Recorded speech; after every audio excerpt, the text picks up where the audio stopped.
Cell. इससे पहले session में हम लोगों ने अमेज़न की आईडी क्रिएशन के बारे में डिस्कस किया था और अमेज़न का जो पीएल बिज़नेस मॉडल है उसको हमने डिस्कस किया था। अभी हम डिस्कस करेंगे अमेज़न होलसेल।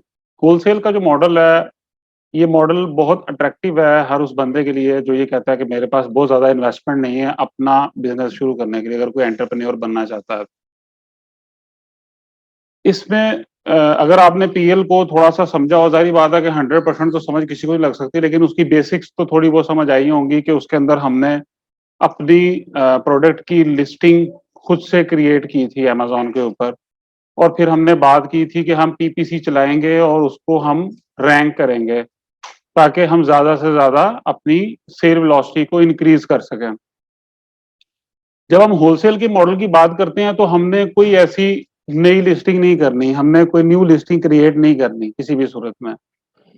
हम ऑलरेडी कोई लिस्टिंग जो अमेज़न के ऊपर हुई है और उसके ऊपर सेल हो रही है और उसकी अच्छी सेल वेलोसिटी है, हम कोई ऐसी लिस्टिंग ढूँढेंगे, ऐसी प्रोडक्ट ढूँढेंगे और हम कोशिश करेंगे कि उस प्रोडक्ट को हम होलसेल के मॉडल पे बेच सकें। उसके लिए हमें उस मैन्युफैक्चरर जो कि उसका ब्रांडेड अगर आइटम है तो उसके ब्रांड से हमने अप्रूवल लेटर या एनओसी हमें लेनी पड़ेगी जिसकी बेस के ऊपर हम उस प्रोडक्ट को बेच सकते हैं। जब हमने पीएल की बात की थी तो पीएल के बारे में एक लफ्ज़ आपने सुना था कि ये आपका फ्यूचर एसेट कन्वर्ट हो जाता है साल डेढ़ साल के। जी, पहले मुझे थोड़ा-सा कंप्लीट कर लेने दें फिर।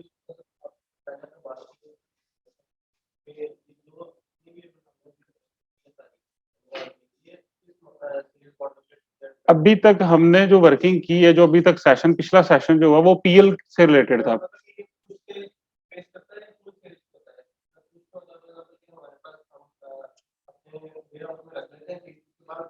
पुश सेल्स में हम मार्केटिंग के ज़रिए से अपनी सेल को इंक्रीज़ करने की कोशिश करते हैं। अपने जो रिटेलर्स होते हैं या होलसेलर्स होते हैं, उनको हम इंसेंटिवाइज़ करके अपनी सेल को इंक्रीज़ करने की कोशिश करते हैं।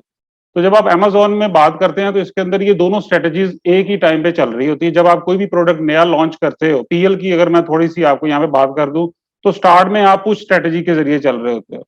जब आपने एक पोज़ीशन ऐसी रैंक कर ली है ना, कि जिस पोज़ीशन के ऊपर अच्छी सेल वेलोसिटी मेंटेन हो रही है उस पर्टिकुलर नीश की, तो फिर उसके बाद आपको पुश स्ट्रैटेजी की ज़रूरत नहीं पड़ती। आपकी पीपीसी की कॉस्ट अप्रॉक्सिमेटली नियर टू 10% के करीब आ जाती है, जो स्टार्ट में अराउंड 30% ऑफ योर रेवेन्यू होती है। ठीक है? तो बाद में आपकी पुश स्ट्रैटेजी नहीं रहती, बाद में ऑटोमैटिकली ये पुल स्ट्रैटेजी बन जाती है, मार्केट ड्राइव कर रही होती है, खुद से आपको उसकी क्या कहते हैं सेल ईज़िली मिल रही होती है। ठीक है जी? अच्छा, होलसेल की हम बात कर रहे थे। होलसेल के अंदर ऑलरेडी ऐसा आइटम हम ढूँढते हैं, हमारा टारगेट होता है, जो कि अमेज़न पे लिस्टेड है और बहुत अच्छा सेल हो रहा है और उसका अच्छा सेल्स रैंक है। सेल्स रैंक बीएसआर के बारे में आप समझ चुके हैं कि जिस आइटम का जितना अच्छा सेल्स रैंक होगा, वो उतनी अच्छी बिक रही होगी। अमेज़न पे जितने भी आइटम्स हैं, जितनी भी प्रोडक्ट्स हैं, अमेज़न ने उनको डिफरेंट कैटेगरीज़ के अंदर डिवाइड किया हुआ है और उन कैटेगरी के अंदर अंडर एक ट्री है, कंप्लीट एक ट्री बना हुआ है। तो डिफरेंट कैटेगरीज डिफरेंट बीएसआर के ऊपर डिफरेंट सेल वेलोसिटी आपको शो करती हैं। अगर आप बात करें कि सबसे अच्छी कैटेगरी कौन सी है जिसके ऊपर अच्छी सबसे सेल वेलोसिटी है, तो एक बीएसआर की कोई आइटम अगर आप होम एंड किचन की निश में से उठा लेंगी तो उसके अंदर आपको ज्यादा सेल वेलोसिटी मिलेगी एज कंपेयर टू अगर आप ऑटोमोबाइल की अगर निश है, अगर उसको आप उठाते हैं तो उसके अंदर एक ऐसा आइटम जिसका बीएसआर 1 है, उसके ऊपर आपको पर डे सेल यूनिट जो है वो आपको कम मिल रहे होंगे। तो ये ग्रोसरी की हो गई, होम एंड किचन हो गया, ठीक है जी, ब्यूटी की हो गई, हेल्थ एंड केयर हो गई, ये वो पर्टिकुलर निशेज हैं जिसके अंदर ज्यादातर होल सेल से रिलेटेड जो काम करने वाले अफराद हैं वो काम कर रहे होते हैं। आप बाकी निशेज में भी काम कर सकते हैं, उनके अंदर ये एडवांटेज हो जाता है अदर निशेज के अंदर कि वहां पर कंपटीशन कम होता है, तो उस वजह से थोड़ा-सा आपको एक कम्पेटिटिव एज मिल जाता है, लेकिन आपकी सेल वेलोसिटी इतनी नहीं होती जितनी as compare to other niches के अंदर होती है। अच्छा जी, अगर हम इसके प्री रिक्विजिट्स की बात करें, हमने पिछले सेशन में अमेज़न की अकाउंट क्रिएशन के बारे में पढ़ा। ऑब्वियसली आपको एक अमेज़न का सेलर सेंट्रल अकाउंट चाहिए। फिर उसके बाद में आपको ब्रांड से अप्रूवल लेनी है। आप जिस आपको आपको नज़र आ रहा है कि यार ये एक पर्टिकुलर ब्रांड है, जो कि अमेज़न के ऊपर बहुत अच्छा बिक रहा है। फूड सप्लीमेंट से रिलेटेड वो ब्रांड हो सकता है, टॉयज से रिलेटेड कोई ब्रांड हो सकता है, कोई भी ब्रांड है जो कि आपको नजर आता है कि यार ये ब्रांड अच्छा बिक रहा है, इसकी काफी सारी प्रोडक्ट रेंजेस हैं और सारी प्रोडक्ट्स जो अमेजोन के ऊपर है बहुत अच्छी बिक रही हैं। तो आपने अब उस ब्रांड को टारगेट करना है। अब आपने किसी तरीके से उस ब्रांड से अपने अकाउंट क्रिएशन करनी है। अकाउंट क्रिएशन के लिए जाहिर बात है कि एक प्रोसीजर है कि हम उस ब्रांड को परसू करेंगे वाया ईमेल या टेलीफोन कॉल करेंगे और हम उसे रिक्वेस्ट करेंगे कि हम आपके साथ बिजनेस करना चाहते हैं। वो हमसे हमारे बिजनेस की डिटेल रिक्वायर करेंगे जो ऑब्वियसली हमें देनी पड़ेगी। उसके बाद अगर आप अकाउंट बनाने में सक्सेसफुल हो जाते हो, जैसे पीएल में आपका जो प्रोडक्ट था वो आपका आगे जाकर एसेट बन रहा था, होलसेल के अंदर कोई एक अच्छा ब्रांड का अकाउंट अगर आपको मिल जाता है तो वो आपका एसेट है। होलसेल के अंदर अगर अच्छे ब्रांड का अकाउंट मिल जाता है जो कि बेस्ट सेलर ब्रांड है जिसकी काफी सारी प्रोडक्ट रेंजेस हैं, तो वो आपका एक एसेट है, आपके अकाउंट के लिए वो एक एसेट है। ठीक है। ब्रांड अप्रूवल के बाद आपको एक वेबसाइट की भी जरूरत पड़ती है। हम जब अपने ब्रांड्स को डिफरेंट ब्रांड्स को अप्रोच करते हैं तो उस सिचुएशन में ब्रांड्स आपसे कहते हैं कि जनाब आप कहाँ पे सेल कर रहे हैं, आप हमें उसका एविडेंस दिखाएं। तो उस पर्पज के लिए हमें इसकी जरूरत पड़ती है। ऑब्वियसली कैपिटल की जरूरत भी पड़ेगी। कैपिटल की जब मैं बात करता हूँ ना, तो एज अ बिगिनर आपको बहुत सारा ह्यूज कैपिटल रिक्वायर्ड बिल्कुल भी नहीं है होलसेल के बिजनेस को एज एन एंटरप्रेन्योर स्टार्ट करने के लिए। आप जस्ट मेरे हिसाब में अगर आपने टेस्ट लेना चाहते हो एज एन एंटरप्रेन्योर, आप देखना चाहते हो कि आप ये कर सकते हो नहीं कर सकते, 2 से 3 लाख के बजट में भी आप इसको स्टार्ट कर सकते हो एज अ बिगिनर। तो ये बिजनेस मॉडल की ये खूबसूरती है। ठीक है जी। अच्छा, इसके इंट्रोडक्शन तो हमने थोड़ा बहुत कर लिया। इसके इस बिजनेस मॉडल के आपको थोड़े से बेनिफिट बताएंगे as compare to PL business model जो हमने ऑलरेडी डिस्कस किया है। इसके अंदर आपकी इन्वेंट्री कॉस्ट कम होती है। उसकी वजह क्या है? जब हम होलसेल बिजनेस मॉडल की बात करते हैं तो इस बिजनेस मॉडल में हम ज्यादातर इन्वेंट्री जो है, अगर हम यूएसए में अपना होलसेल कर रहे हैं तो हम इन्वेंट्री परचेज यूएसए से ही करते हैं। यानी कि हम अपने ब्रांड्स को जब हम राब्ता करते हैं, आपके ब्रांड्स को, जैसे पेप्सी की एग्जांपल दी गई फर्स्ट हाफ में या कोक की एग्जांपल दी गई और नेस्ले की एग्जांपल दी गई, ये यूएसए में भी अवेलेबल है, इनके वेयर हाउसेज, इनकी सारी चीजें यूएसए में अवेलेबल है। तो हम यूएसए से ही इनसे राब्ता करके यूएसए से ही इन्वेंट्री परचेज करेंगे और वहां से हम उस इन्वेंट्री को शिप करवाएंगे अमेजोन के वेयर हाउस। ठीक है जी। तो चूंकि इन्वेंट्री का टर्नओवर टाइम सप्लाई चेन के अंदर एक बहुत बड़ा एक ये टर्म यूज होती है, इन्वेंट्री टर्नओवर टाइम, कि आप कितनी देर में अपनी इन्वेंट्री को दोबारा से रीफिल कर सकते हैं अपने पास। आज के जदीद दौर के अंदर अगर हम बात करते हैं तो इस इरे को कहा ही सप्लाई चेन का इरा जाता है। जो कंपनी अपने सप्लाई चेन मैनेजमेंट के जो जितने भी ऑपरेशंस हैं उनको जितना अच्छे तरीके से चला लेगी, वो कंपनी उतनी ही सक्सेसफुल होगी, उसकी cost of doing business automatically reduce हो जाएगी। जस्ट इन टाइम का कॉन्सेप्ट आप लोगों ने अगर पढ़ा होगा, अगर आप वाकई सप्लाई चेन के स्टूडेंट्स यहाँ पे अगर कोई बैठे हुए हैं तो ये इसके ऊपर बिल्कुल 100% एक्यूरेट इसके ऊपर बैठता है। तो इन्वेंट्री कॉस्ट, चूंकि हमें इन्वेंट्री हम उतनी ही परचेज करेंगे जितनी हमें लगता है कि हम सेल कर सकेंगे। आपने कोई प्रोडक्ट उठाया, आप इनिशियली आपको जरूरत नहीं है कि 500 यूनिट्स आप परचेज करें, आप 30 यूनिट्स परचेज कर लें। आप 30 यूनिट इसलिए परचेज करें कि आपके जब बिक जाएंगे आपको दोबारा से इन्वेंट्री को रिन्यू करने में ज्यादा टाइम नहीं लगेगा। Within a week time आप अपनी इन्वेंट्री को रिन्यू कर पाओगे, क्योंकि आपने यूएसए से इन्वेंट्री को परचेज करके अमेजोन के किसी यूएसए के वेयर हाउस में पहुंचा देना है। तो that is easy process as compare to PL, जहां पर आप इन्वेंट्री परचेज कर रहे होते हो 90% of the time from Chinese supplier which is Alibaba and Ali express. ठीक है जी। तो उसके अंदर आपका प्रोसेस कम से कम, अगर आप चाइना से इन्वेंट्री पीएल की जब सोर्स करते हो तो आपको तकरीबन कोई 45 to 60 डेज का एक टाइम पीरियड होता है आपकी इन्वेंट्री को तैयार होने में और उसको शिप होने में और आपके अमेजोन के वेयर हाउस में पहुंचकर लाइव होने में, इतना टाइम पीरियड लग जाता है। तो ये जो टाइम विंडो है, इसके अंदर आप ऑलरेडी अपनी जेब से, अपनी पॉकेट से अपने सप्लायर को पेमेंट कर चुके होते हो। फॉर 60 डेज आपकी पेमेंट जो है वो बिजनेस के अंदर ऑलरेडी इन हो गई है against no benefit till the time आपकी इन्वेंट्री लाइव नहीं हो जाती अमेजोन के वेयर हाउस के अंदर। तो इस परस्पेक्टिव से आपकी जो इन्वेंट्री की कॉस्ट है वो मिनिमम होती है। आपको इसमें प्रोडक्ट लॉन्चिंग नहीं करनी। प्रोडक्ट लॉन्चिंग से मुराद आपको कोई पीपीसी नहीं रन करनी अपनी लिस्टिंग की रैंकिंग को इंप्रूव करने के लिए। उसकी वजह यह है कि आप ऑलरेडी उसी लिस्टिंग के ऊपर काम करने की बात कर रहे हो जो ऑलरेडी अच्छी रैंक्ड है, जिसके ऊपर अच्छी सेल वेलोसिटी आ रही है। ठीक है जी, लेस टाइम टेकिंग। जब पीएल की बात करते हैं, एक सक्सेसफुल पीएल का जो मॉडल होता है वो तकरीबन 1 साल ले लेता है आपको मैच्योर होने में और प्रॉफिटेबिलिटी उसमें से निकालने में। ऑब्वियसली उसकी लाइफ भी फिर एज उसके कंपैरेटिवली ज्यादा होती है। जब हम होलसेल मॉडल की बात करते हैं तो 3 to 4 मंथ आप ब्रेक इवन को क्रॉस कर जाते हो इजीली, और उसके बाद में आप अपने प्रॉफिटेबिलिटी को इजीली जनरेट कर सकते हो।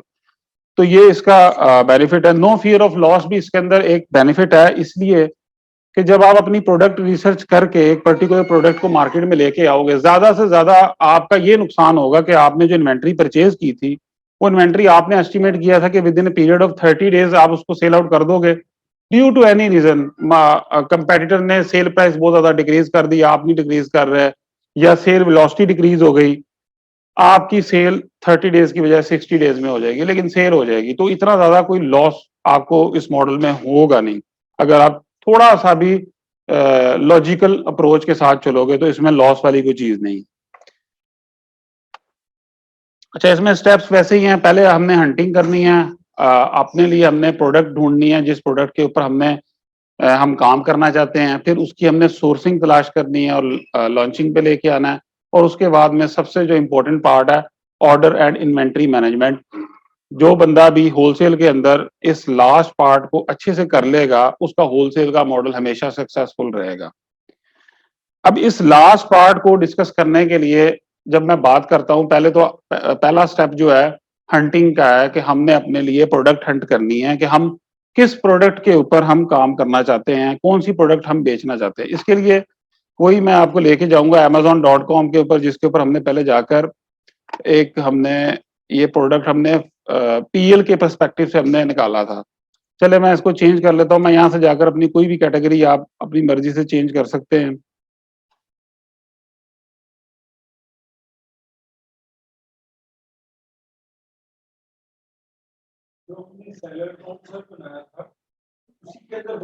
जी, आप अपने उसी सेलर अकाउंट में पीएल भी कर सकते हैं, होलसेल भी कर सकते हैं, और जो तीसरा बिजनेस मॉडल है वो भी कर सकते हैं। एक ही सेलर अकाउंट के अंदर आप तीनों चीजें कर सकते हैं, उसमें कोई वो आपको वो नहीं देता, रिस्ट्रिक्शन कोई नहीं है।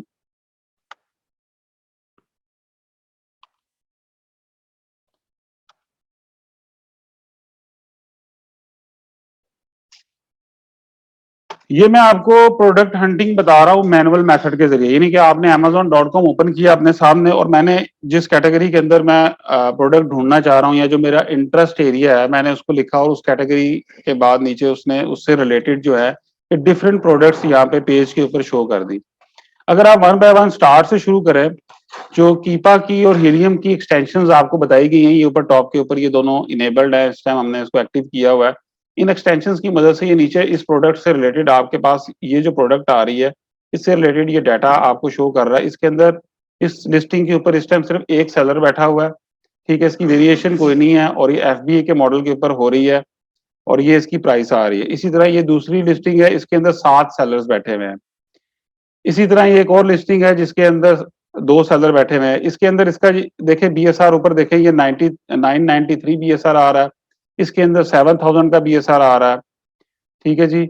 इसके अंदर 762 का बीएसआर आ रहा है, लेकिन सेलर एक आ रहा है। अब प्रोडक्ट को जब आपने फाइनलाइज करना है, आपने ये जैसे मैंने आपको 2 लिस्टिंग शो की हैं जिसके अंदर एक सेलर आ रहा है, ये एक सेलर वाली जो लिस्टिंग है ये 100% पीएल मॉडल की लिस्टिंग है, कि आप अपनी खुद लिस्टिंग क्रिएट करते हो और उसके ऊपर आप अकेले ही बैठे होते हो और कोई नहीं आता। तो इस तरह की किसी लिस्टिंग को हमने कंसीडर नहीं करना while finalising product for wholesale purpose. इस तरह की किसी भी लिस्टिंग को हमने कंसीडर नहीं करना। हमने किस लिस्टिंग को कंसीडर करना है जिसमें एटलीस्ट 10 से मिनिमम 10 सेलर, डिफरेंट सेलर बैठे हो, जिसके अंदर एफबीए भी होंगे, जिसके अंदर एफबीएम सेलर भी होंगे, दोनों तरह के सेलर होंगे, लेकिन मिनिमम 10 सेलर्स होने चाहिए। ऊपर जितना भी चला जाए, लेकिन बहुत ज्यादा सेलर भी ना हो, क्योंकि from FBA point of view आपने इन्वेंट्री को परचेज करना है और आपने वेयर हाउस में रखना है, उसकी भी कॉस्ट आपने बियर करनी है। तो आपने कोशिश करनी है कि उसके अंदर 10 to 15 के करीब सेलर्स हों, बहुत ज्यादा सेलर ना हो, क्योंकि हर सेलर ने सेल वेलोसिटी में से अपना शेयर ले रहा होता है, हर सेलर को मिल रहा होता है। अब इस प्रोडक्ट के देखिए इसमें 4 सेलर्स आ रहे हैं। अभी हम नीचे देखते हैं जाके, ये भी 4 सेलर हैं, ये इसके इसमें आ रहे हैं 7 सेलर्स आ रहे हैं। इसको हम ओपन कर लेते हैं। ये मैंने प्रोडक्ट का मेन पेज अपने सामने ओपन किया। ये राइट साइड के ऊपर जो बॉक्स आ रहा है इसको बाय बॉक्स कहा जाता है, जिसके अंदर उस सेलर के बारे में या उस सेलर को ये बाय बॉक्स अवार्ड होता है जो प्राइस में मिनिमम होता है, जिसका लीड टाइम या जिसका शिपिंग टाइम सबसे मिनिमम होता है, जिसके अकाउंट की रेटिंग सबसे अच्छी होती है। और ये 3 बेसिक मेन क्राइटेरिया हैं। चौथा एक चीज भी इसमें और भी होती है कि आपके पास एज अ सेलर कितना स्टॉक अवेलेबल है उस पर्टिकुलर क्वांटिटी का या गुड्स का। तो इन 4 चीजों को बेस बनाकर अमेज़न का एल्गोरिदम आपको बाय बॉक्स में पोजीशन अलॉट करता है। ठीक है जी। तो यहां पर उस सेलर की इंफॉर्मेशन आ रही है। यहां पर ये एक सेलर है, ये सेलर इस टाइम इसको बेच रहा है और ये देखें शिप फ्रॉम अमेज़न आ रहा है, इसका मतलब है कि ये एफबीए सेलर है। ठीक है जी। ये इसकी टॉप के ऊपर इसकी प्राइस आ रही है, ऑफर प्राइस आ रही है 29.99 और ये इसका डिलीवरी टाइम आ रहा है। फास्टेस्ट डिलीवरी नवंबर 26 को ये दे रहा है। नॉर्मल डिलीवरी आपको फ्री डिलीवरी 29 नवंबर को दे रहा है। 12 का स्टॉक रिमेनिंग अवेलेबल इसके पास है, इस सेलर के पास। अब अगर मैं चाहूं देखना इसके अलावा इस लिस्टिंग में जो सेलर्स है वो ये नीचे बॉक्स आ रहा है। अगर मैं इस पर क्लिक करूंगा तो इस लिस्टिंग के अंदर इस ऑफर के ऊपर और जो सेलर्स अपनी ऑफर लगा के बैठे हुए हैं उनकी डिटेल आ जाएगी। ये टॉप के ऊपर वो सेलर आ रहा है जिसके पास बाय बॉक्स है। इसके बाद नीचे अगर आप देखेंगे तो ये एक सेलर और आ रहा है, ये यूज्ड के अंदर आ रहा है, ये भी यूज्ड के अंदर आ रहा है, ये भी यूज्ड में आ रहा है। ये बाकी सारे सेलर जो है ना यूज्ड में आ रहे हैं। तो इसमें भी टेक्निकली देखा जाए ना तो सेलर एक ही है आपका। अमेज़न यूज्ड आइटम बेचता है, जो बाज़ औक़ात आइटम्स ऐसी होती हैं जो कि कस्टमर ड्यूरिंग ट्रांजिट डैमेज होती हैं तो कस्टमर रिटर्न करते हैं एफबीए के मॉडल में। तो अमेज़न उन आइटम्स को खुद से यूज्ड की कैटेगरी के अंदर बेच रहा होता है। उसके अंदर डिस्क्रिप्शन वो दे देता है कि इसका पैकेज जो है वो डैमेज है, पैकिंग इसकी डैमेज है, इस तरह से है। वो पहले बताता है कस्टमर को, उसकी प्राइस भी उसी देखे ना, इसकी जो न्यू की प्राइस है वो $29.99 है, जबकि यूज्ड एक्सेप्टेबल की प्राइस $16 के करीब है।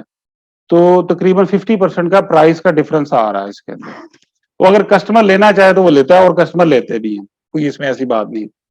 अच्छा, इसके बाद आपने जो नेक्स्ट चीज देखनी है, ये आपके सामने जो ग्राफ है, ये कीपा एक्सटेंशन जो हमने आपको सुबह बताया था, ये उस एक्सटेंशन का ग्राफ है।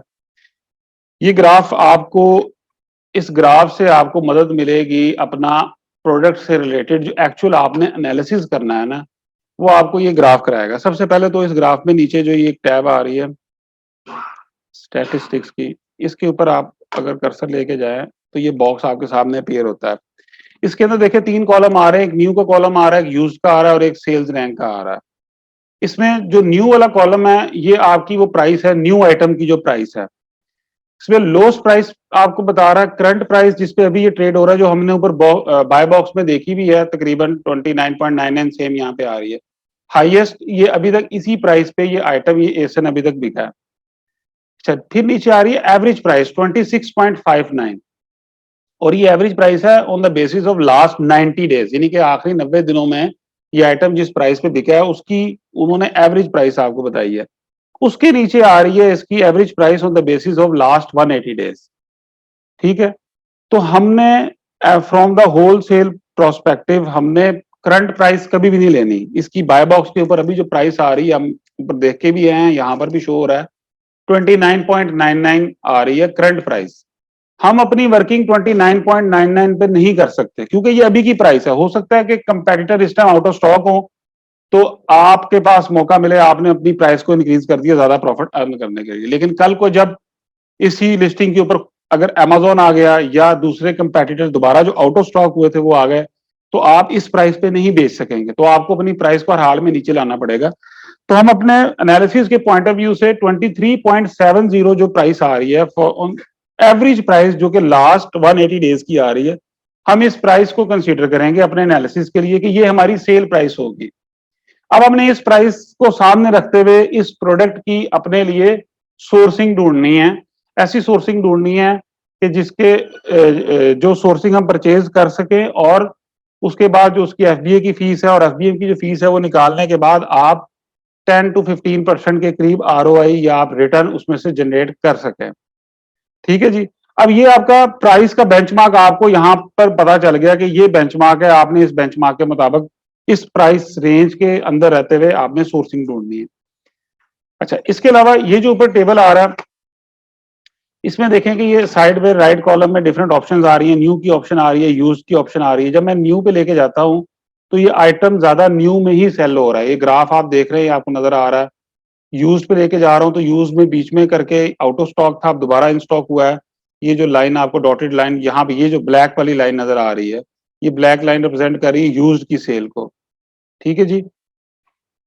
अब ये जो लाइन है ये सेल्स रैंक को रिप्रेजेंट कर रही है। सेल्स रैंक जो हमने डिस्कस किया ऑलरेडी के प्रोडक्ट का सेल्स रैंक, ये आपको अगर आप डाटा देखें 1 सितंबर ऑनवर्ड टिल टुडे का ये डाटा आपको बता रहा है कि इस डेट रेंज के अंदर इस प्रोडक्ट का सेल्स रैंक कैसा रहा। आप ये देखें, कर्सर देखें, इसके ऊपर आपको ये जो नजर आ रहा है ग्रीन वाला जो टैब नजर आ रहा है, ये सेल्स रैंक है, 77,327 है।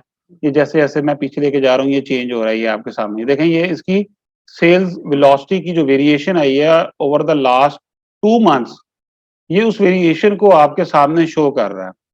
यही डाटा आपको, ये जो मैंने बॉक्स अभी ओपन किया था जिसके अंदर ये मोस्ट राइट साइड पे जो सेल्स रैंक का कॉलम है, यही डाटा आपको यहाँ पर शो हो रहा है। लोएस्ट के ऊपर 7500 का सेल्स रैंक आ रहा है। करंट सेल्स रैंक इसका 92,000 है, जो कि बहुत ज्यादा है। यानी कि अगर आप इस आइटम के बारे में सोचते हैं, इसको प्रोक्योर करने का और इसके ऊपर होलसेल करने का, तो ये आपकी इन्वेंट्री जो है वो बड़ी मुश्किल से फिर आपको मुश्किल हो जाएगी, क्योंकि इसका सेल रैंक जो है वो बहुत ज्यादा हो गया। आप इन्वेंट्री को जल्दी इसको सेल आउट नहीं कर सकेंगे, अपनी इन्वेस्टमेंट को दोबारा से रिटर्न नहीं कर सकेंगे सिस्टम में। हाईएस्ट इसका बीएसआर वो शो कर रहा है 176,000, और एवरेज बीएसआर जो है, एवरेज 90 डेज का बीएसआर जो है वो 40,000 है, और एवरेज 180 डेज का बीएसआर जो है वो 127,000 है। तो हमने जो फैसला करना होता है, जो डिसीजन करना होता है, वो मिनिमम 180 डेज को बेस बना के, प्राइस भी हमने अगर 180 डेज की लेनी है तो बीएसआर भी हमने 180 डेज का कंसीडर करना है। अब 180 डेज का बीएसआर हमें कहता है कि यार इसका बीएसआर एवरेज अच्छा है, कोई इतना बुरा नहीं है, लेकिन करंट बीएसआर इसका बहुत ज्यादा है, 92,000 है। तो हमें इसको मजीद इन्वेस्टिगेट करने की जरूरत है कि इसका बीएसआर ज्यादा क्यों है। इसका बीएसआर ज्यादा होने की वजह से ही इसकी जो सेलिंग प्राइस है, जो एवरेज सेलिंग प्राइस है $23 से बढ़कर $30 के राउंड अबाउट हुई है। यही एक मेन रीजन है इसका बीएसआर इंक्रीज हुआ है कि जो सेलर्स है उन्होंने अपनी सेलिंग प्राइस को इंक्रीज कर दिया, जिसका इम्पैक्ट उसकी सेल वेलोसिटी के ऊपर आया और उसकी सेल जो है वो कम हो गई है। ये आपके सामने इसका इम्पैक्ट है कि सेल प्राइस का इम्पैक्ट कैसे आपकी सेल वेलोसिटी को अफेक्ट करता है। ठीक है जी। ये आपका, इसके अलावा भी आप देख सकते हैं, ये ऊपर ये ऑप्शन आ रही है डाटा की, इसके अंदर बाय बॉक्स स्टैटिस्टिक्स है। इसमें आपको फर्दर भी चीजें नजर आएंगी। इसमें नजर आता है कि ये एक पर्टिकुलर सेलर है, अब तक जितनी, जब से ये प्रोडक्ट सेल हो रही है, यही पर्टिकुलर सेलर 100% बाय बॉक्स के ऊपर इसका, आप कह लें कि इसने अपनी अथॉरिटी रखी हुई है 100%, किसी दूसरे सेलर को इसने करीब नहीं आने दिया। तो इसका एक और इंडिकेशन ये है कि जब हम इस पर्टिकुलर आइटम को सेल करने के लिए जाएंगे तो there are very less chances कि हमें बाय बॉक्स मिले। रीजन इज दैट कि जो एग्जिस्टिंग सेलर है उसने अपनी पोजीशन को कंसोलिडेट कर दिया है। अमेजोन के एल्गोरिदम में ये चीज मौजूद है कि ये पर्टिकुलर सेलर पिछले 1 साल से इस आइटम को बेच रहा है, आउट ऑफ स्टॉक नहीं हो रहा, इसके क्लेम कम है, सारी चीजें ठीक हैं, तो अमेजोन कभी भी आपको प्रायोरिटी नहीं देगा। हो सकता है ये 29 का बेच रहा है, आप 23 का लगा के बेचो, आपको तब भी बाय बॉक्स ना मिले। हालांकि आप कहोगे यार मेरी प्राइस कम है, लेकिन अमेजोन कहेगा कि इस पर्टिकुलर आइटम में प्राइस की बात ना करो मेरे साथ, जो सेलर एग्जिस्टिंग बेच रहा है उस सेलर की पास्ट परफॉर्मेंस इतनी अच्छी है कि मैं उससे बाय बॉक्स, कोई ऐसा रीजन नहीं है कि मैं उससे लेकर आपको दूं। तो ये अमेजोन ये सारी चीजें देख रहा होता है। आपकी प्राइस बाज़ कम होती है, लेकिन आपका पास्ट परफॉर्मेंस, आपके नेगेटिव रिव्यूज उस पर्टिकुलर प्रोडक्ट के ऊपर आए होते हैं, तो जिस वजह से अमेज़न आपको बाय बॉक्स नहीं देता, आपकी वो सेलिंग एबिलिटी को हिट करता है अमेज़न। तो ये बहुत सारे फैक्टर हैं जिनको हमने मद्देनजर रखना है बिफोर फाइनलाइजिंग द प्रोडक्ट। ठीक है जी।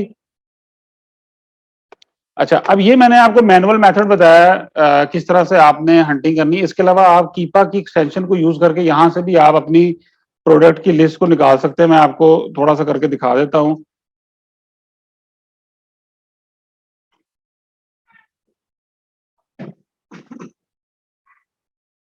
ठीक है, ये नीचे डिफरेंट फिल्टर्स आ रहे हैं। ये फिल्टर्स अप्लाई करके हम अपने लिए प्रोडक्ट इसमें से प्रोडक्ट की रेंज कुछ अपने अपने लिए निकालेंगे। जैसा कि पहला फिल्टर आ रहा है सेल्स रैंक का। इसमें हम कहते हैं कि जनाब हमारा जो सेल्स रैंक हो वो लास्ट 90 डेज का इन बिटवीन होना चाहिए है 1000 टू 10,000। ठीक है जी, ये पहला फिल्टर लगा दिया। हम कहते हैं अमेज़न आउट ऑफ स्टॉक हो। अमेज़न आउट ऑफ स्टॉक होने का मतलब ये है कि उस पर्टिकुलर लिस्टिंग को अमेज़न ना बेच रहा हो। अगर अमेज़न बेच रहा होगा तो आपके लिए बहुत मुश्किल होगा अमेज़न को कम्पीट करना, क्योंकि अमेज़न की जो सेलिंग प्राइसेस होती हैं वो सबसे लोएस्ट होती हैं। उसकी वजह ये है कि वो बल्क में काम कर रहा है, उसकी वजह से उनको लो शिपिंग प्राइसेस मिलती हैं, जिस वजह से अमेज़न सबसे ज्यादा कंपेटिटिव होता है और आपके लिए मुश्किल होता है अमेज़न को कम्पीट करना। तो हमने यहाँ पर एक फिल्टर अपने लिए लगा दिया कि अमेज़न उस लिस्टिंग में पर्टिकुलरली आउट ऑफ स्टॉक हो और थर्ड पार्टी सेलर हो जाए, कोई मसला नहीं है, एफबीएम। ठीक है जी, ये हमने क्राइटेरिया यहाँ से डिफरेंट चीजें हैं, इसको हम करेंगे। ये नीचे कैटेगरी आ रही है कि आपने किस पर्टिकुलर कैटेगरी की प्रोडक्ट्स को फाइंड करना है। ये डिफरेंट कैटेगरी आ रही हैं। आप किसी भी अपनी मर्जी की कैटेगरी को आप देख सकते हैं। ये मैंने ग्रोसरी एंड गोरमे फूड की कैटेगरी ले ली। ठीक है जी, इसके बाद मैं इसको फाइंड प्रोडक्ट कर देता हूँ। ये प्रोडक्ट को फाइंड करेगा आपके सामने। अब अब ये देखें, ये इसकी पिक्चर भी आ रही है प्रोडक्ट की। ठीक है जी, ये करंट इसकी ये आ रही है, सेलर रैंक आ रहा है, ये करंट इसकी प्राइस आ रही है। 90 डेज का एवरेज जो सेलर रैंक है वो 9800 आ रहा है। ड्रॉप हुआ जो 99% के करीब ये ड्रॉप हुआ है, कम हुआ है पिछले 90 दिनों में। ठीक है जी, ये सारे इसके एनालिसिस यहाँ से आएंगे और यहाँ से आपको आगे इसके ये प्रोडक्ट की रेटिंग है। प्रोडक्ट की रेटिंग भी काफी इंपॉर्टेंट है इस चीज को फाइनलाइज करने में, प्रोडक्ट की फाइनलाइजेशन में। अब देखें, इस पर्टिकुलर प्रोडक्ट की जो रेटिंग है वो 4.7 है, यानी कि इस प्रोडक्ट को आज तक जितने रिव्यूज मिले हैं उसमें उन रिव्यूज का जो एवरेज बनता है वो 4.7 स्टार आउट ऑफ 5 स्टार इसकी रेटिंग है। इसका मतलब है कि ये बहुत अच्छी रेटिंग है। कोई भी ऐसी प्रोडक्ट जिसकी रेटिंग 3.8 से अबव हो हम उसको ले सकते हैं। रेटिंग के अच्छे होने का मतलब ये होता है होलसेल के अंदर कि आपको उस प्रोडक्ट के कम से कम क्लेम आएंगे, कम से कम रिफंड आएंगे, कस्टमर डिससेटिस्फेक्शन आपको कम फेस करना पड़ेगी। क्योंकि बात का ऐसा होता है कि आपकी प्रोडक्ट ही इतनी अच्छी नहीं होती कि कस्टमर उस प्रोडक्ट को देख के कहता है कि यार ये मेरे स्टैंडर्ड के मुताबिक नहीं है या इसकी क्वालिटी अच्छी नहीं है। तो ये जो रेटिंग्स हैं ये आपको इस चीज की इंडिकेशन देती हैं कि 4.7 की रेटिंग का मतलब ये है कि इस प्रोडक्ट में बहुत ज्यादा क्लेम नहीं आएंगे, आप तंग नहीं होने वाले इस प्रोडक्ट को अगर आप करते हैं। ठीक है जी। अच्छा, अभी यहाँ पे ही आगे वो आपको इस प्रोडक्ट के ब्रांड के बारे में भी इंफॉर्मेशन देगा, ये किस ब्रांड का प्रोडक्ट है। आप डायरेक्ट उस ब्रांड से ईमेल, उस ब्रांड का पेज आप गूगल कर लें, उस ब्रांड को, ब्रांड नेम, तो आप उस प्रोडक्ट के उस ब्रांड के उस पे पेज पे, मेन पेज पे आ जाएंगे। ये जी, ये इसका ब्रांड है। ठीक है जी, ये मैंने इस पे क्लिक किया तो इस पर्टिकुलर ब्रांड से रिलेटेड जो एसेंस मौजूद हैं, जो सेल आउट हो रहे हैं, उसकी लिस्ट उसने हमारे सामने शो कर दी है। सारे ये उस पर्टिकुलर ब्रांड की डिटेल आ रही है।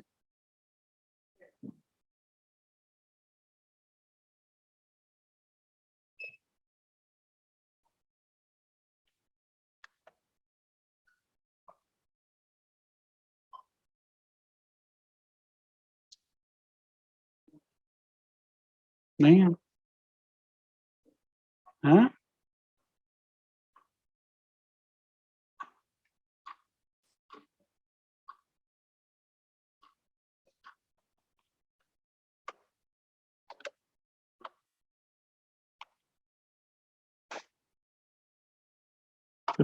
ये है।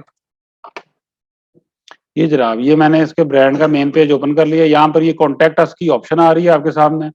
इस ऑप्शन को आप यूटिलाइज करेंगे।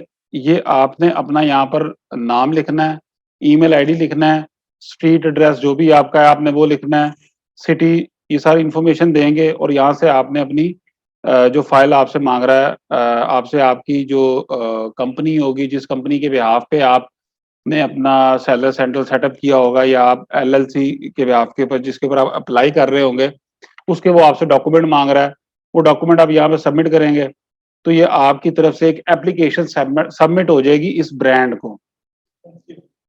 हाँ जी, सेल्सियस जो ब्रांड है, इस तरह से आप, जैसे मैंने भी आपको कीपा की जो लिस्ट दिखाई है, इसमें से आप और भी ब्रांड निकालते जाएं और इनको आप गूगल करें, इनके मेन पेज पे जाएं और इनको आप अप्लाई करते जाएं। ये तरीकेकार है ब्रांड को। बाज़ का तो उनका टोल फ्री नंबर भी होता है, इसका भी होगा, आप उनको कॉल भी कर सकते हैं। कॉल करने के लिए तरीकेकार ये है कि एक ऐप है, आपको बता देते हैं, टेक्स्ट नाउ के नाम से एक ऐप है, फ्री ऐप है। आप अपने जीमेल आईडी से लॉगिन कर लेंगे, आपको वहां पे एक यूएसए का नंबर असाइन हो जाएगा, फ्री ऑफ कॉस्ट नंबर होता है। आप उस नंबर के जरिए से आप अपने इन ब्रांड्स को और अपने जो होलसेल से रिलेटेड जो डिस्ट्रीब्यूटर्स हैं, टेक्स्ट नाउ, TEXTNOW,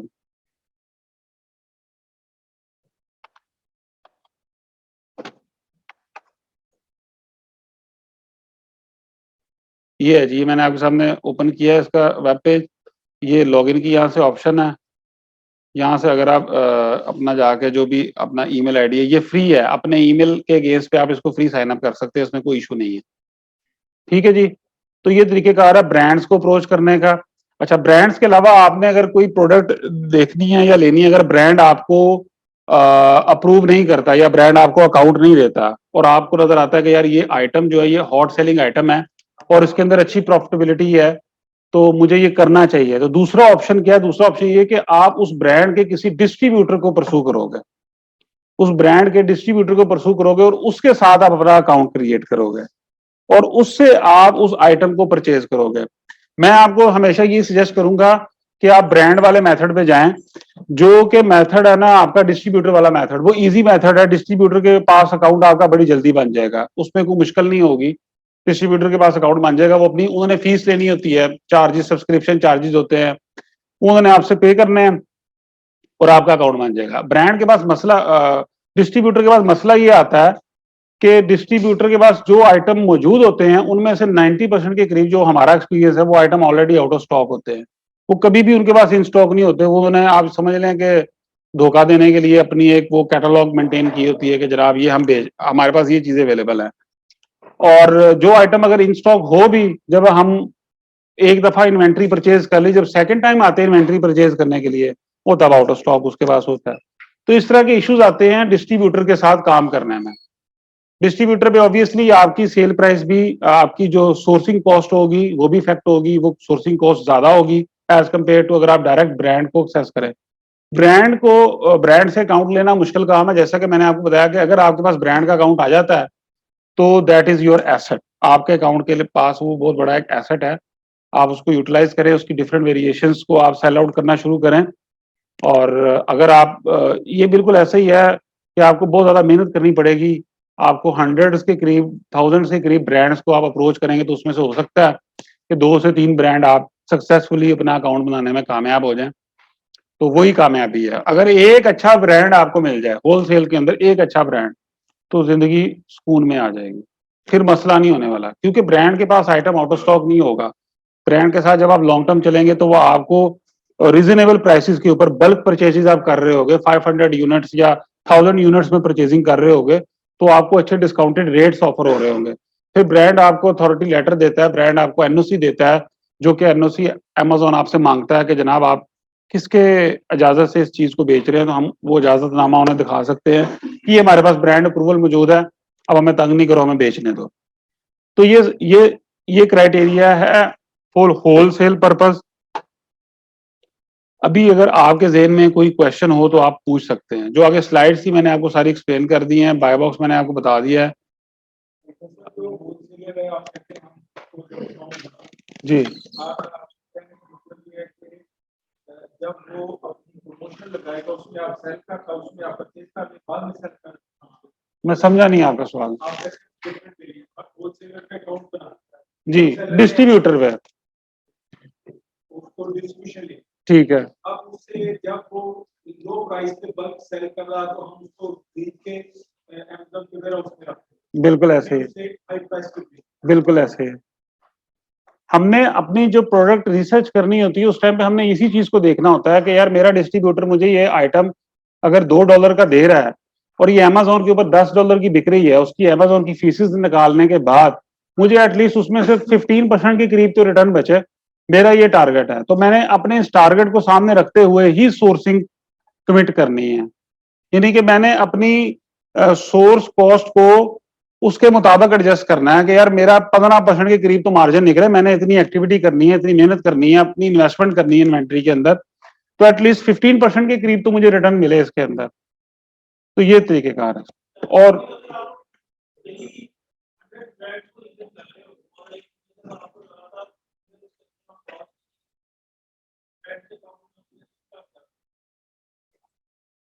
ये एक ऐसी एक्सरसाइज है जो कि मैं खुद भी कर रहा हूं, और इस एक्सरसाइज में बंदा डीमोटिवेट बहुत जल्दी होता है कि यार मुझे कोई आगे से रिस्पॉन्स नहीं मिल रहा। तो इस एक्सरसाइज को करने का एक ही बेसिक रूल है कि आपने कभी भी इस एक्सरसाइज को करते हुए डीमोटिवेट नहीं होना, क्योंकि ये काम ऐसा कि यार आप ब्रांड्स को गूगल मारते जा रहे हो और ईमेल करते जा रहे हो, करते जा रहे हो, करते जा रहे हो, कहीं से जवाब नहीं आ रहा, आपने एक हफ्ता गुजार दिया, एक महीना गुजार दिया, आपको जवाब नहीं आया, लेकिन अल्टीमेट सक्सेस आपकी इसी में ही होगी। होलसेल का बिजनेस तो आप चला लोगे थ्रू डिस्ट्रीब्यूटर, जैसा कि मैंने आपको बताया कि डिस्ट्रीब्यूटर की फीसिस होती है $80, सब्सक्रिप्शन फीस है $100, वो आप उनको पे करो, आपका अकाउंट बन जाएगा, आपको सामने उनकी कैटलॉग आ जाएगी, आप उसकी कैटलॉग को पकड़ो और उसको जाके उसमें से प्रोडक्ट ढूंढनी शुरू कर दो। लेकिन वो लॉन्ग टर्म सोल्यूशन कभी भी नहीं है। एक तो आप कभी भी अमेजोन के ऊपर कंपेटिटिव नहीं हो सकोगे अपनी प्राइस रेंज को लेके, दूसरा आपने एक दफा 100 यूनिट उससे लेके सेल कर दिया अमेजोन के ऊपर, नेक्स्ट टाइम आप जब इन्वेंट्री लेने जाओगे वो आगे से डिस्ट्रीब्यूटर आउट ऑफ स्टॉक बैठा होगा, आप कुछ भी नहीं कर सकते।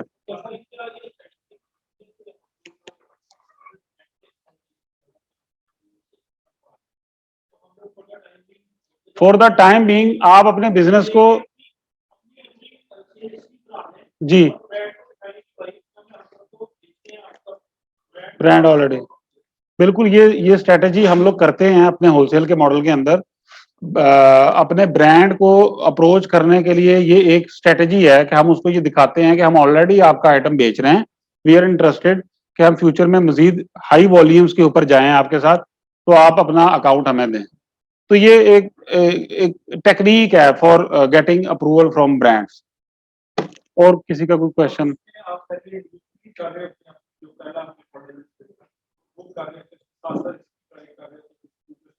जी, यानी कि कहने का मतलब ये है कि अगर आपको ब्रांड से अप्रूवल नहीं मिल रही तो आप किसी ना किसी डिस्ट्रीब्यूटर के साथ अकाउंट बना के कोई एक प्रोडक्ट परचेज कर लें और उसकी सेलिंग स्टार्ट करें, अपने अकाउंट की हिस्ट्री बनाना शुरू करें। आपके अकाउंट की सेल हिस्ट्री भी बहुत इंपॉर्टेंट है। जैसे जैसे आपके अकाउंट की सेल हिस्ट्री बढ़ती जाएगी, सेल बढ़ती जाएगी, अमेजोन का ट्रस्ट आपके ऊपर बिल्डअप होता जाएगा और अमेजोन आपको फैसिलिटेट करेगा, बाय बॉक्स की फाइट के अंदर फैसिलिटेट करेगा, आपको डिफरेंट प्रोडक्ट्स को सेल करने में फैसिलिटेट करेगा। बहुत सारी फैसिलिटेशन है जो कि आपके सेल ग्रोथ के साथ अटैच्ड होती है, जो कि आहिस्ता आहिस्ता आपके लिए ओपन होती है।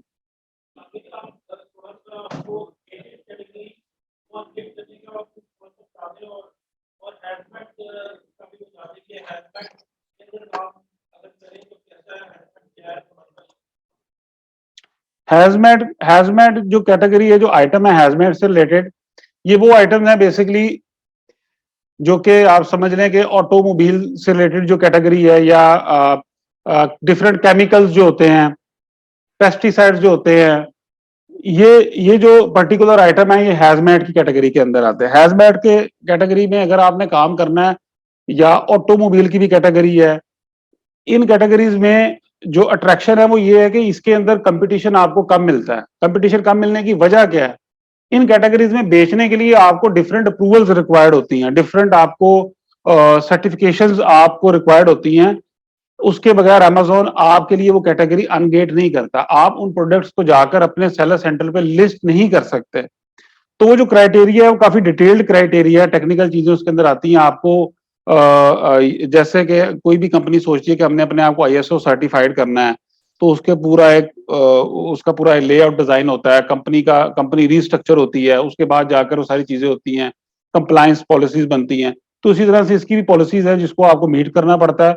उसके बाद आपको सर्टिफिकेट अलॉट होते हैं और फिर आप एलिजिबल होते हो उन पर्टिकुलर आइटम को बेचने के लिए।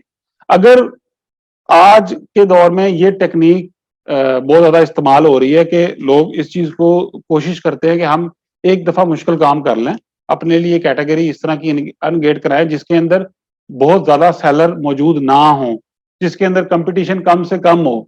उसके नतीजे में आपके पास प्रॉफिट मार्जिन बहुत बढ़ जाते हैं।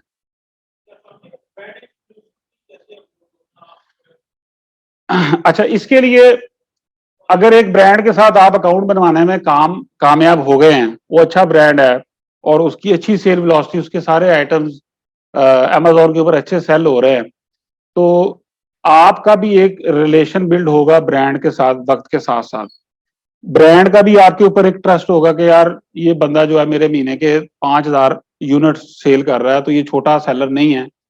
तो इस सिचुएशन में आप ब्रांड से एक रिक्वेस्ट कर सकते हो कि यार ये आइटम जो है अमेज़न पे मेरे अलावा कोई नहीं बेच सकता। ये आपका एक किस्म का पीएल का मॉडल बन जाता है यहाँ पे जाके। जैसे पीएल के अंदर आप अपनी अपनी प्रोडक्ट आप लॉन्च करते हो, उसके कॉपीराइट्स आपके पास होते हैं, ट्रेडमार्क आपके पास होता है, ना कोई आपका कॉपीराइट यूज कर सकता है। अगर करेगा तो आप अमेज़न को उसकी कंप्लेन करोगे, ठीक है? और उसके ऊपर आईपी कंप्लेंट्स अमेज़न आती है तो आपकी लिस्टिंग सस्पेंड कर दी जाती है। बिल्कुल इसी तरह जब आप क्या हो गया बिलाल? हँस रहे हो बहुत ज़्यादा। बिल्कुल इसी तरह जब आप इसकी बात करते हैं तो इसके अंदर भी ब्रांड आपको ऑथराइजेशन दे देता है कि आपके अलावा और कोई सेलर अमेज़न के ऊपर या किसी भी और मार्केट प्लेस जो ई कॉमर्स से रिलेटेड है, उसके ऊपर आपके अलावा कोई ये पर्टिकुलर आइटम बेच नहीं सकता। तो अब आपकी मोनोपोली बन जाती है। जब आपकी मोनोपोली बन जाती है, तो ये आपका एक किस्म का एक पीएल का मॉडल, एक होलसेल के अंदर रहते हुए आपका एक पीएल का मॉडल बन जाता है और आप इसके अंदर लॉन्ग टर्म अपने उस पर्टिकुलर आइटम्स को लेके, एसेंस को लेके चल सकते हैं और उसमें आपकी अच्छी प्रॉफिटेबिलिटी हो सकती है। ये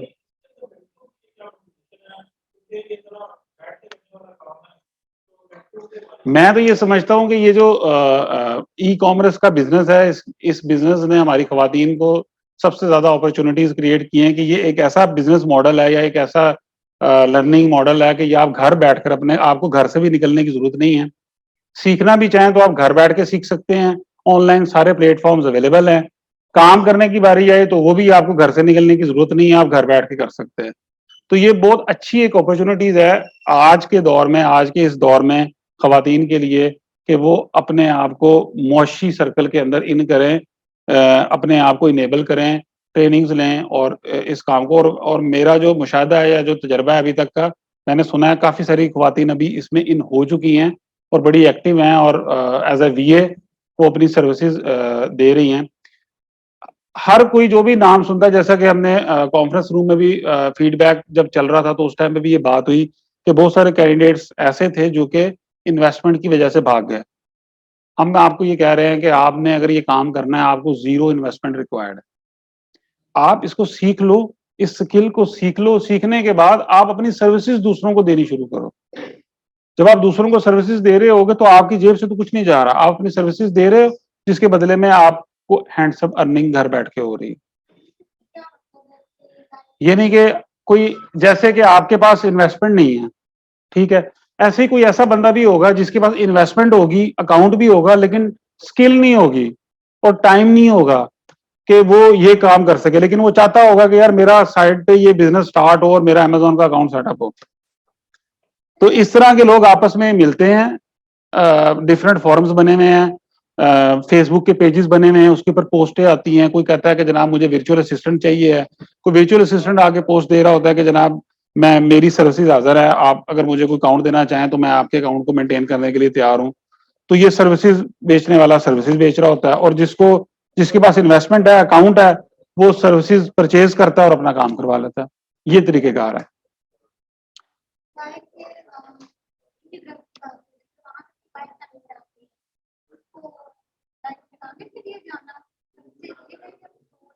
देखिए, आपने जैसे आपने अपना एक पर्सनल अकाउंट सेटअप किया अमेज़न का, उसके ऊपर आप चाहती हैं कि आप सेल परचेज़ शुरू करें उसके ऊपर, ठीक है? आपके पास इन्वेस्टमेंट नहीं है। आप इसीलिए रुक जाते हैं कि मेरे पास इन्वेस्टमेंट नहीं है, मैं कैसे शुरू करूँ? तो क्या होगा कि आप अपने लिए इन्वेस्टर ढूँढ लें।